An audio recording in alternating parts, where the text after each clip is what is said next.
take 2 seconds. Hello? What the fuck is going on? Is my mic tripping out? Nope. No.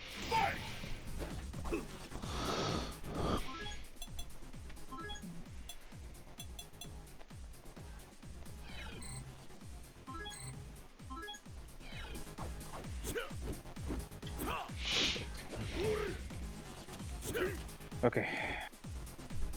Alright, so there's a couple of things you have to work on, right? One is learning the range of their pokes that people can walk into this shit, right?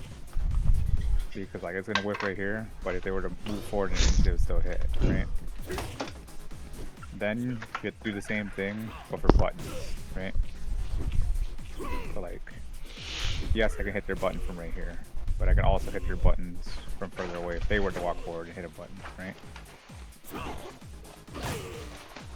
So if the person has to walk forward to hit a button and they're doing heavies, then that means that, and they're trying to hit your button, then that means you can just straight up just jump in on them because they give you everything you need to hit them, right? So when you're counter poking somebody, ask yourself if they gotta walk to hit your button that you're trying to beat, and is a heavy tier button that they're gonna use. Because if it is, you just jump in.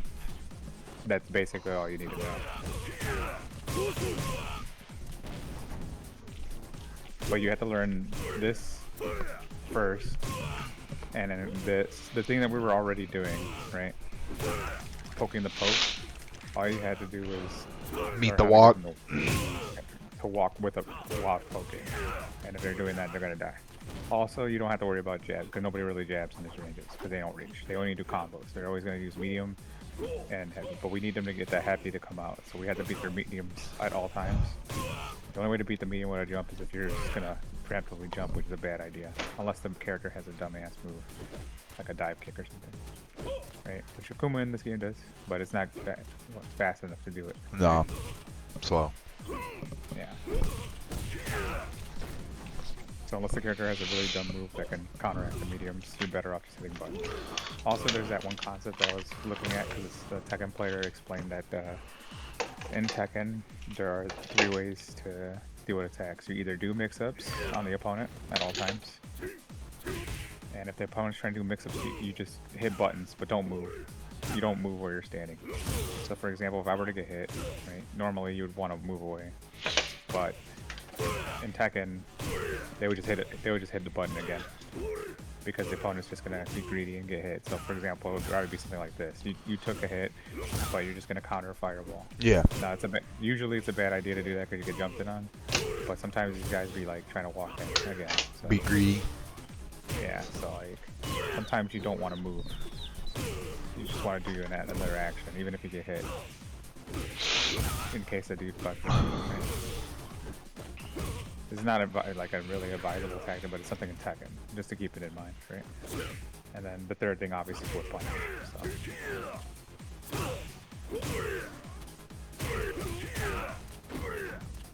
That's it. That's all you need to know. So, like, when you're practicing 2 controllers, there's multiple ranges. One, you need to learn that. So get started on that with Akuma. Figure out how to get these to work, and figure out where you can stand. They can accidentally walk through these shits all the time. You probably was how I did probably a lot. Because you think you're out of range, but you then boop, and you hit.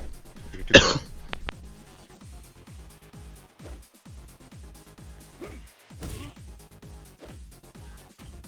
And obviously you can extend the ranges by inching forward a little bit more, right?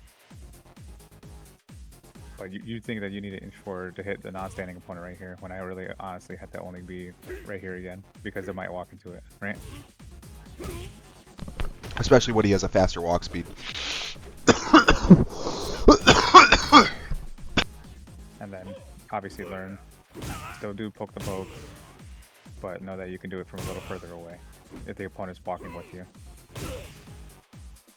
Right, and if they have to walk, that means they're in danger of getting jumped in.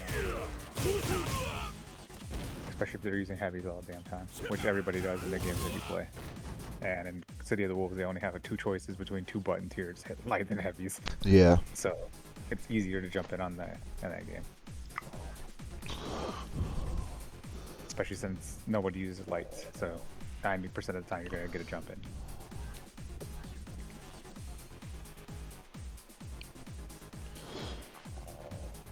That's the current theory. You're trying to get them to, you're trying to bait the person into throwing out heavies by using the range and punishing and hitting them all the time. They want to hit you with heavies, and if they do, they die. That's the Rabito jump.